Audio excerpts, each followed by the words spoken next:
one of the things we're working on is sort of overarching value statements that we'd like to say about broadband in the state. And I don't want to put a whole lot of words in your mouth. I'd rather let you tell me some of the value statements that you think are important when describing the internet to be. Not necessarily the internet today, but where we're going.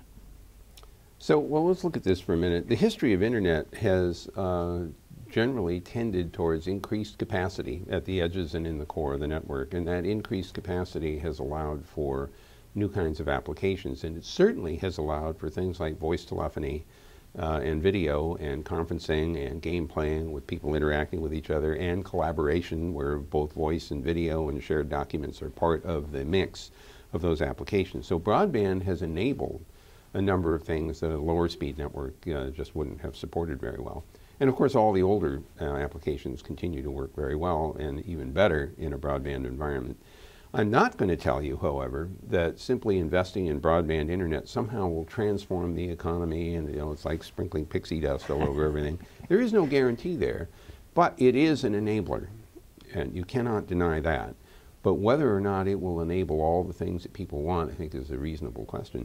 The thing that I find most interesting about this broadband environment is that it allows all of the previous media that we are familiar with to coexist in the same system, in the same network. And so rather than having a telephone network and a cable network and a radio or television over the air network, it can all be delivered through this common thing we call the internet. And the reason that's important is not just the convergence phrase, which is used so much, but rather that all of those media are now under programmable control, so that I can write web-based applications that draw on any of the print, audio, and visual media, whether it's fixed images or moving images. So we can bring all of that together under program control. It allows for invention and innovation to take place. People come up with new ideas and ways to use this common infrastructure, and it happens every single day. Sometimes it's very successful, often it's not, but the idea that people have the opportunity to try that out is important. When we get to the underserved parts of the internet environment, we get out to the rural areas, we may get to urban settings where people don't have very high-speed access to the net. I think broader band access allows for work at home. It allows for, if it's configured properly, it actually allows for small businesses to have use of the network for business purposes and not just for residential purposes. In fact, what we're starting to see is that even in the residential setting, people are starting to treat the net as a system that lets them deliver service to others, peer-to-peer traffic, which has gotten a bad name because people abuse that particular technology to improperly share copyright material. But setting aside the abuse of a technology should not mean setting aside the technology. You have to look at what you can do with it that's legitimate. People have legitimate reasons for wanting to share information with each other, whether it's family photographs or videos and things like that, or whether it's projects that they're working on that they want to collaborate with each other.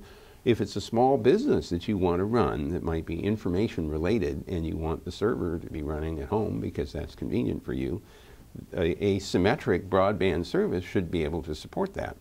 In the business world, that's exactly what you get. When you get access to the internet on business terms, you get symmetric broadband access. You get a megabit and a half or 3 megabits or 10 megabits or a gigabit or whatever the numbers are, and it goes both ways. But the residential services have traditionally been constrained so that you have more bandwidth coming in than you can push into the net. And the argument was made for a long time, well, that's the way people use the net, so we don't need to configure it any differently. My point of view is, no, actually you prohibit a bunch of applications that otherwise would have been perfectly reasonable by sticking with these kinds of asymmetric designs. Now, it's my understanding from the cable world that things like DOCSIS 3.0, which is a standard for internet access over cable, is in fact pushing up the levels of capacity in both directions, and that's a good thing from my point of view. So we might ask ourselves a couple of other questions, though, about what the utility of broadband might be. One of them is simply creating opportunities for new businesses just to deliver broadband service. I mean, a small business that wants to focus on a particular area ought to have an opportunity to do that. And so when we start thinking about stimulus packages, when we start thinking about either federal level or state level decision making, I think we want to give serious thought to how small businesses can be provided an opportunity to develop these kinds of services, as opposed to relying solely on the incumbents.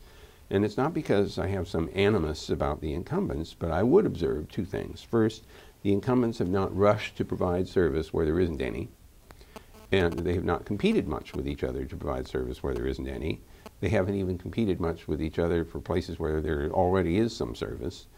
And second, if we're interested in creating more jobs, sometimes investing in small businesses is a more rapid way of creating jobs than investing in incumbents.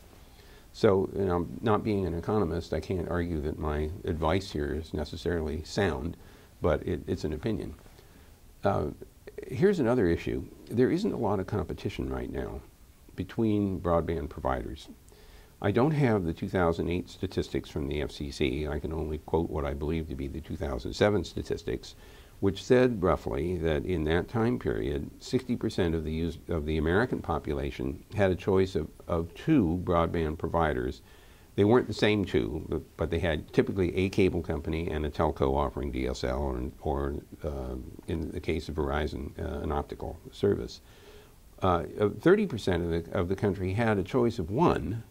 It might have been a cable company or a telco, and 10%, typically rural, didn't have any choice at all of broadband. So you'll notice from those statistics that there isn't a great deal of competitive service. Two providers is not very competitive. In fact, it may not be competitive enough to discipline the market. So this raises a really interesting regulatory question. If you have an insufficiently competitive market and you want to avoid abuses that a provider might undertake to shut out competition for value-added services, then you have to regulate. You at least have to have some oversight.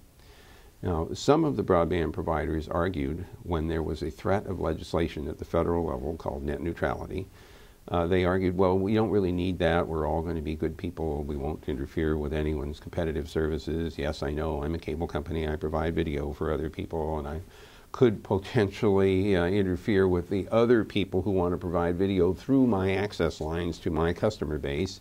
But no, I wouldn't ever interfere with that. I wouldn't block it.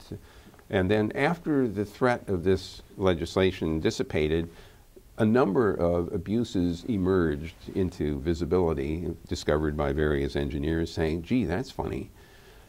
So the risk, I think, is real that insufficient competition could create abusive behaviors. Now, let me stop you at that point and say, because I have a favorite rant that says, maybe we ought to acknowledge that this is just a natural monopoly, like electricity or water or sewer or anything like that, and step back from that competitive Well, let's be careful about what we declare to be a monopoly for just 1 second. To take your point about electricity, you can have multiple